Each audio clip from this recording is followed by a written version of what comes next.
ढकियालाई 3 वर्ष पुग्न दिनु भएन, अब चकियालाई कति वर्षमा समाप्त पार्नुहुने हो बताउनुहोस् त।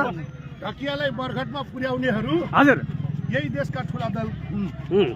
नागरिक उन्मुक्ति पार्टी नेपालको जित्ने आधार के छ र कति ठाउँमा जित्नुहुन्छ बताउनुहोस् त। समुदायमा आधारित समाजवाद र भौगोलिक सांस्कृतिक पहिचान सहितको संहिताको नारा लिएर आएको नेपालको एक मात्रै पार्टीको नाम हो नागरिक उन्मुक्ति पार्टी नेपाल र यो अर्गानिक पार्टी हो।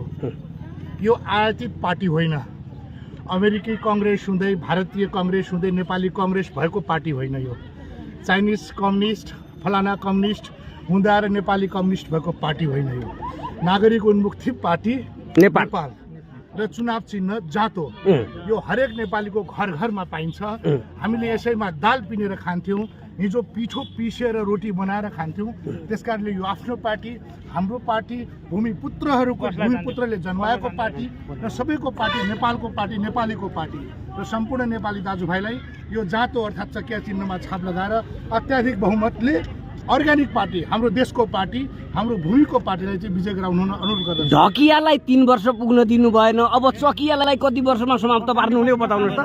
ढकियालाई बरघटमा पुर्याउनेहरू हजुर यही देशका ठुला दल हुन्, जसले विभिन्न षड्यन्त्र गरेर नव आगन्तुक पार्टीको निमट्यान्न पारे। अनि यसलाई पनि निमट्यान्न नपार्लान् भन्ने के छ तपाईँको आधार? चौधरी जिउँदैछ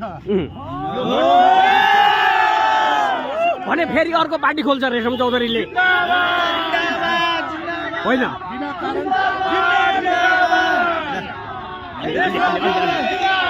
बोलो भाइ, बोलो।